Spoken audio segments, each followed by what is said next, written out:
Path creator 365। मैं नीतू कुमारी आज आपको पढ़ाने आई हूँ objective questions for general science. जी हाँ, आज हम पढ़ेंगे साइंस के कुछ क्वेश्चंस जिसमें होंगे फिजिक्स के कुछ क्वेश्चन, केमिस्ट्री के कुछ क्वेश्चन और बायोलॉजी के कुछ क्वेश्चन। ठीक है, और ये क्वेश्चन आपको हेल्पफुल होंगे किसमें, आरआरबी में और एसएससी में। अभी एनटीपीसी का एग्जाम होने वाला है, ठीक है, तो उसमें आपको साइंस का रेशियो बहुत ज़्यादा होता है, साइंस के क्वेश्चन खूब पूछे जाते हैं, तो उसमें आपका हेल्पफुल होगा। एसएससी का जेई होने वाला है, उसमें हेल्पफुल होगा। सीएचएसएल का कुछ एग्जाम्स बाकी, अभी सिर्फ 3 डेज हुआ है, ब्रेस्ट डेज का कंडक्ट होना बाकी है, तो सीएचएसएल में हेल्प होगा। और सीजीएल 2020 में ये आपका हेल्प करेगा, जो नेक्स्ट 2020 में जो लोग प्रिपरेशन कर रहे हैं उनके लिए हेल्पफुल होगा। अगर आपको मेरा वीडियो पसंद आए तो आप प्लीज़ लाइक करें, सब्सक्राइब करें चैनल को और शेयर करें वीडियो ज़्यादा से ज़्यादा, जिससे लोगों तक ये वीडियो पहुंच पाए। तो शुरू करते हैं आज का session. The first question is which of the following is not a physical change। सबसे पहले पूछा गया है कि फिजिकल चेंज कौन सा नहीं है। Yes question. देखो फ्रेंड्स, इसमें हमें सबसे पहले देखना है कि इसमें नॉट अ फिजिकल चेंज पूछा गया है, क्योंकि एग्जाम में हम बहुत ज़्यादा हड़बड़ी में और बहुत ही ज़्यादा प्रेशर में रहते हैं, तो हम ये नॉट वर्ड को देखना भूल जाते हैं और कौन सा फिजिकल चेंज है वो लगा के चले आते हैं। तो यहाँ पे हमें देखना है कि इसमें क्या पूछा गया है, नॉट अ फिजिकल चेंज पूछा गया है। ठीक है, options are melting of ice to give water, boiling of water to give water vapor, dissolution of salt in water or combustion of liquefied petroleum gas। which option is right? देखो अब देखो इसमें क्या होगा answer, melting of ice to give water. Ice से water क्या हो रहा है, स्टेट चेंजेस हो रहे हैं, एक स्टेट से दूसरे स्टेट में चेंज हो रहा है, तो ये क्या होगा, फिजिकल चेंज हो जाएगा। ठीक है, इसके बाद क्या हो रहा है, boiling of water to give vapour, water से वेपर में स्टेट चेंज हो रहा है, तो ये भी क्या हो जाएगा, फिजिकल चेंज हो जाएगा। Dissolution of salt in water, इसमें सॉल्ट का टेस्ट चेंज नहीं हो रहा है, तो ये भी क्या हो जाएगा, फिजिकल चेंज हो जाएगा। कंबसन, तो आंसर क्या हो जाएगा, आंसर विल बी 4। एक चीज़ आप हमेशा याद रखें कि जब भी कंबसन वर्ड आ जाए तो कंबसन जो होता है वो हमेशा केमिकल चेंज को बताता है। किसको बताता है, केमिकल चेंज को बताता है।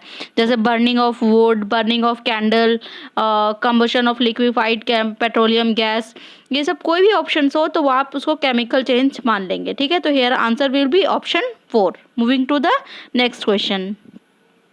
Name the metal that can be easily cut with a knife. ऐसा आपको मेटल बताना है जिसको आप इजीली कट कर सकते हैं नाइफ के साथ। तो इसमें ऑप्शन क्या दिया हुआ है, कॉपर है, गोल्ड है, सोडियम है, एल्यूमिनियम है। क्या कॉपर को आप कट कर सकते हैं, नहीं कर सकते हैं। गोल्ड को कट कर सकते हैं, नहीं कर सकते हैं। एल्यूमिनियम को कर सकते हैं, नहीं कर सकते हैं। बट सोडियम को आप कर सकते हैं। ठीक है, तो सोडियम और पोटाशियम दो ऐसा है जो कि आप, सोडियम और पोटाशियम जो है दो ऐसा है जो कि जिसको नाइफ से काटा जा सकता है। Okay, moving to the next question. Which metal is liquid state at room temperature. Sodium, iron, copper, mercury. कौन सा ऐसा मेटल है, मेटल की बात हुई है जो कि लिक्विड स्टेट में होता है, मेटल है और लिक्विड स्टेट में। ठीक है, तो क्या होगा, सोडियम है ऑप्शन में, आयरन है, कॉपर है, मर्क्यूरी है लिक्विड स्टेट में। Have you ever seen the mercury. Mercury जो है वो कभी आप हाथ में लेके देखना, वो कि रूम टेम्परेचर पे लिक्विड स्टेट पे होता है। तो here the answer will be mercury. Okay, moving to the next question. Nitrous oxide is also known as. क्या बोला गया है, नाइट्रस ऑक्साइड, इसको क्या बोला जाता है, लाफिंग गैस बोला जाता है, टीयर गैस बोला जाता है, स्ट्रेंजर गैस बोला जाता है, या नन ऑफ द अबव। तो यहाँ पे ऑप्शन है लाफिंग गैस, तो answer will B laughing gas. जो नाइट्रस ऑक्साइड है उसको क्या बोला जाता है, लाफिंग गैस भी बोला जाता है। ये रेलवे का फेवरेट क्वेश्चन है, आरआरबी ग्रुप डी में भी ये क्वेश्चन आ चुका है, एएलपी में भी ये क्वेश्चन आ चुका है, और जो रेलवे जेई का एग्ज़ाम हुआ था उसमें भी ये क्वेश्चन पूछा जा चुका है। ठीक है, तो ये क्वेश्चन बहुत इंपॉर्टेंट हो जाता है। अब हम स्ट्रेंजर गैस की बात करें तो ये होता है जीनोन। जो जीनोन आपने सुना है वो जीनोन जो है वो क्या होता है, स्ट्रेंजर गैस होता है। और टीयर गैस का केमिकल फॉर्मूला आपसे नहीं पूछा जाएगा क्योंकि वो बहुत लंबा चौड़ा फॉर्मूला होता है। Okay, moving to the next question. A common metal which is highly resistant to corrosion. एक ऐसा मेटल बताना है जो कि हाईली रेजिस्टेंट है कोरोजन के लिए। आयरन है, कॉपर है, एल्यूमिनियम है, या मैग्नीशियम है। क्या होगा आंसर, आयरन तो आपको पता है उसमें रस्टिंग हो जाती है, तो आयरन तो होगा नहीं। ठीक है, कॉपर भी नहीं होगा, मैग्नीशियम भी नहीं होगा, answer will B aluminium. Aluminium को कहाँ हम यूज़ करते हैं? एरोप्लेन के पार्ट्स में यूज़ करते हैं, एरोप्लेन के पार्ट्स में यूज़ करते हैं। और कहाँ यूज़ करते हैं? ड्रिंक जो कोल्ड ड्रिंक होता है उसके कैन में यूज़ करते हैं। क्यों? क्योंकि वो कोरोजन रेजिस्टिव होता है। कोल्ड ड्रिंक का कैन देखा है ना आपने, वो एल्यूमिनियम का कैन होता है। क्यों यूज़ किया जाता है एल्यूमिनियम का कैन? क्योंकि वो कोरोजन रेजिस्टिव होता है। ओके, और एरोप्लेन के भी पार्ट्स में इसका यूज़ किया जाता है क्योंकि ये हाईली रेजिस्टेंट टू कोरोजन है। Moving to the next question. Next है nuclides have same atomic number are called. जिसका सेम एटॉमिक नंबर है उसको क्या कहा जाता है? सेम एटॉमिक नंबर है तो उसको क्या बोला जाता है? आइसोटोप बोला जाता है, या आइसोबार बोला जाता है, या आइसोटोन बोला जाता है, या आइसो इलेक्ट्रॉन्स बोला जाता है। देखो, इसमें चारों के बारे में मैं आपको बताती हूँ, ठीक है। आइसोटोप जो होता है वो क्या होता है? आइसोटोप जो वो होता है जिसमें सेम नंबर ऑफ इलेक्ट्रॉन्स होते हैं। ओके बच्चों, सेम नंबर ऑफ इलेक्ट्रॉन्स होते हैं तो उसको आइसो इलेक्ट्रॉन्स बोलते हैं। देखो, आइसो इलेक्ट्रॉन्स का मतलब है same number of electrons. Isotope का मतलब है सेम एटॉमिक नंबर, ये सेम एटॉमिक नंबर, ठीक है। Isobar means same mass number, जिसका मास नंबर सेम हो। और आइसोटोन का मतलब है जिसमें न्यूट्रॉन सेम होते हैं, ठीक है। तो ये आपको याद रखना है, चारों आपको याद करना है, जिससे आप क्या कर सके, या तो आप ऑप्शन एलिमिनेट कर ले या फिर आपको सारे ऑप्शन सही पता है तो आप उसको कर सकते हो। Okay, moving to the next question. Element having atomic number 29 is related to which block? S block, P block, D block या F block? देखो, S block इधर होता है, P ब्लॉक इधर होता है, D ब्लॉक इधर होता है, और नीचे में लेंथेनॉइड्स और एक्टिनॉइड्स का ब्लॉक नीचे होता है, ठीक है। तो 29 पूछा गया है, ये किसका है? ये बेसिकली कॉपर का है। किसका है? एटॉमिक नंबर कॉपर का कितना होता है? 29 होता है। तो वो कहाँ पाया जाएगा? यहाँ पे 30 तक होता है, ठीक है। 3 से लेकर 30 तक होता है, तो यहाँ पे 29 पाया जाएगा। तो ये कौन से ब्लॉक में हो जाएगा? डी ब्लॉक में हो जाएगा। ओके बच्चों, यहाँ पे iron, cobalt, nickel, copper, zinc 26, 27, 28, 29 और 30। तो यहाँ पे है 29 में कॉपर जो है वो कौन से ब्लॉक में पाया जाएगा? डी ब्लॉक में रहेगा। Okay, moving to the next question. Cathode rays are. Cathode rays क्या है? Stream of alpha particles, stream of electrons, electromagnetic waves और रेडिएशंस। क्या है? आपने पढ़ा होगा इलेक्ट्रॉन्स के लिए cathode ray experiment. Cathode ray experiment किया गया था, तो यहाँ पे क्या हो जाएगा आंसर? स्ट्रीम ऑफ इलेक्ट्रॉन्स हो जाएगा। Okay, moving to the next question. Which one of the following compound is use for white washing? White washing के लिए क्या यूज होगा? कैल्शियम कार्बोनेट यूज होगा, कैल्शियम सल्फेट यूज होगा, कैल्शियम ऑक्सीक्लोराइड यूज होगा, या कैल्शियम ऑक्साइड यूज होगा? देखो, वाइट वॉशिंग की बात हो रही है, ठीक है। तो वाइट वॉशिंग में क्या यूज होगा? नहीं, कैल्शियम कार्बोनेट बिल्कुल नहीं होने वाला है। कैल्शियम कार्बोनेट से पहले तो कैल्शियम ऑक्साइड आएगा ना फ्रेंड्स। तो यहाँ पे आंसर क्या होने वाला है? कैल्शियम ऑक्साइड, CaO जो है वो आंसर करेक्ट होगा वाइट वॉशिंग के लिए। Next, sea bridge is form during. अब आप ये बताएं, सी ब्रिज जो होता है वो क्या होता है? डे टाइम में होता है, या नाइट टाइम में होता है, या बोथ होता है, या सीजनल होता है? और आप मुझे कमेंट सेक्शन में बताएंगे कि सी ब्रिज क्या होता है और लैंड ब्रिज क्या होता है, ठीक है। तो सी ब्रिज जो होता है वो बेसिकली डे टाइम में फॉर्म होता है, ठीक है। किस में होता है? डे टाइम में फॉर्म होता है। नेक्स्ट है एसआई यूनिट ऑफ रेजिस्टेंस। ये सबको पता होगा कि एसआई यूनिट ऑफ रेजिस्टेंस क्या होता है? ओम होता है, जिसका सिंबल ये है।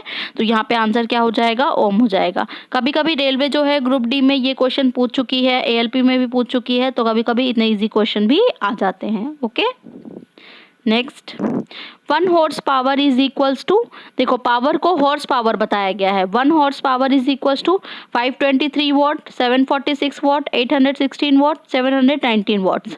तो इसमें क्या हो जाएगा? 1 horse power is equals to 746 watts होगा। ये एक स्टैंडर्ड है, ये आपको याद रखना है, ठीक है। स्टैंडर्ड यूनिट है, ये आपको याद रखना है। रेलवे का ये क्वेश्चन, रेलवे में ये क्वेश्चन जरूर पूछा जाता है।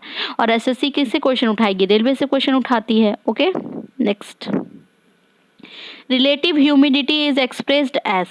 जो ह्यूमिडिटी होती है, रिलेटिव ह्यूमिडिटी, ये यूनिट लेस होती है। क्या होती है? यूनिट लेस होती है। तो क्या ये ग्राम में होगा? नहीं होगा। किलोग्राम में होगा? नहीं होगा। या तो परसेंटेज में होगा या तो रेशियो में होगा। तो ये किस में होता है? रिलेटिव ह्यूमिडिटी ये होता है परसेंटेज में। किस में होता है? परसेंटेज में होता है। Next, momentum is expressed as the product of mass and inertia, mass and force, mass and velocity and mass and acceleration. देखो मोमेंटम को p से रिप्रेजेंट करते हैं और इसका फॉर्मूला होता है p is equals to m into v।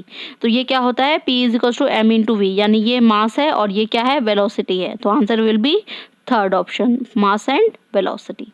Next देखते हैं, which of the following is the weakest force. Weakest force कौन सा है इसमें से, ग्रेविटेशनल फोर्स है, इलेक्ट्रोमैग्नेटिक फोर्स है, न्यूक्लियर फोर्स है और इलेक्ट्रोस्टैटिक फोर्स है। कौन सा फोर्स होगा, देखो इलेक्ट्रोमैग्नेटिक फोर्स तो होगा नहीं क्योंकि ये स्ट्रॉन्ग फोर्स होता है, न्यूक्लियर फोर्स भी नहीं होगा और इलेक्ट्रोस्टैटिक फोर्स भी नहीं होगा। तो answer will B gravitational force. Gravitational force जो होता है वो सबसे वीकेस्ट फोर्स होता है।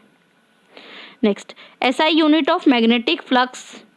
मैग्नेटिक फ्लक्स का क्या होगा, वेबर होगा, टेस्ला होगा, हेनरी पर मीटर होगा, हेनरी पर मीटर स्क्वायर होगा। जब मैग्नेटिक फ्लक्स की बात किए जाए तो उसका आंसर जो होगा वो वेबर होगा, और जब मैग्नेटिक फ्लक्स डेंसिटी पूछा जाए तो उसका आंसर क्या हो जाएगा, उसका आंसर हो जाएगा weber per metre square. Density per unit area में हमेशा निकालते हैं, पर यूनिट एरिया में, तो उसका आंसर क्या हो जाएगा, वेबर पर मीटर स्क्वायर। लेकिन यहाँ पे आंसर क्या होगा, मैं सिर्फ मैग्नेटिक फ्लक्स पूछा गया है तो answer will be weber.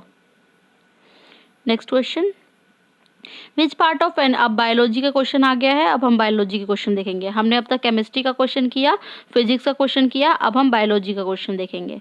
Which part of alimentary canal digested food is absorbed. हमारा फूड का अवशोषण जो है, अब्जॉर्प्शन जो है वो कहाँ पे होता है, स्टमक में होता है, अपेंडिक्स में होता है, लार्ज इंटेस्टाइन में होता है या स्मॉल इंटेस्टाइन में होता है। तो हमारा फूड जो है एलिमेंट्री कैनाल जब डाइजेस्ट करता है तो हमारा फूड का अब्जॉर्प्शन जो होता है वो कहाँ पे होता है, वो स्मॉल इंटेस्टाइन में होता है। ठीक है, next question, saliva contains an enzyme. Saliva जो एंजाइम कंटेन करता है उसको क्या बोलते हैं, अमाइलेज बोलते हैं, लाइपेज बोलते हैं, पेप्सिन बोलते हैं या ट्रिप्सिन बोलते हैं। देखो इसमें आपको जो लाइपेज होता है वो पैनक्रिया रिलीज करता है, ठीक है, पैनक्रियाज जो है वो रिलीज करता है, लाइपेज पेप्सिन भी वही रिलीज करता है, ट्रिप्सिन भी वही रिलीज करता है। So answer will B amylase.